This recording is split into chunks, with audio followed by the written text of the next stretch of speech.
News 12's Kay Blevins introduces us to those working to make a difference in your community with Kay. Brought to you by Zaxby's. Welcome back, everyone. We all love the Creative Discovery Museum. There's so many things for kids to do and enjoy there. We're going to tell you more about a science experiment this morning, plus also a new exhibit there. And joining us now to tell us all about it is Mackenzie Steele and Melissa Garland. How are you guys? Doing all right. Kay, how are you? Good. Thanks so much for being here. First of all, let's talk about the new exhibit. Tell us what's at the Creative Discovery Museum right Absolutely. So we brought a few fun trinkets and props. If you can't guess, we are doctor related. This is from Doc McStuffins' The Exhibit. Our new traveling exhibit, first time we've had traveling exhibits back since 2019 in our new traveling exhibit space that opened up as part of the renovations at the museum. Mackenzie, kind of paint the picture for folks. There's all kinds of things for kids to enjoy and learn there.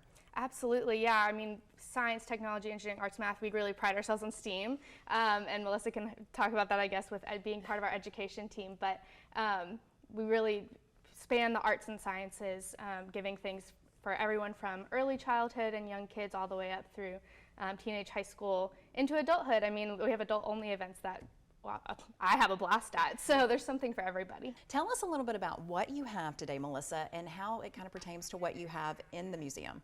So I was thinking of what I could bring today to kind of really showcase what you can learn in the Doc McStuffins exhibit.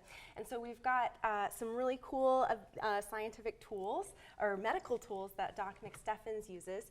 And so I wanted to focus on this one in particular. It looks a little different. It's a Doc McStuffins, but it is a thermometer. And so I thought I would share a little bit about how thermometers work here. Now we all know this little bit goes in our mouth or somewhere inside of our body, and it takes our temperature. But how does it work? So I brought a bigger thermometer here to show.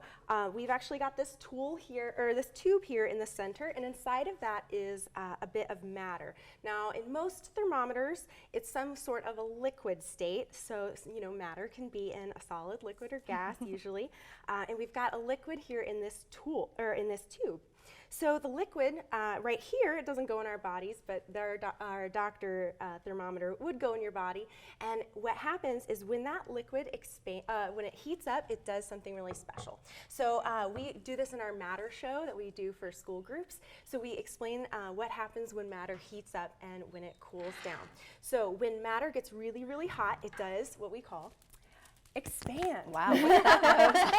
So when matter heats up, those molecules inside of it, they spread out, they take up more space, and they expand. Now, when matter does the opposite, when it cools down, it contracts. We love to do this with our kids, and we have a much bigger one that we use in the museum. But what happens is, now if this was not in a tube, it would expand, it would spread out all over the place. However, we've got it in a small little tube, so it only has one direction to go, which is up, and the amount that it expands is perfectly corresponds to the temperature. So we can see in here that it's a little over 60 degrees Fahrenheit, about 17 degrees Celsius here. So this shows on a big thermometer how our tool that our doctors use to help diagnose us and help make us feel better. Well, thank you for coming on the broadcast and showing us that science experiment this morning. If you would like some more information about this interview, please go to our website. That's WDEF.com.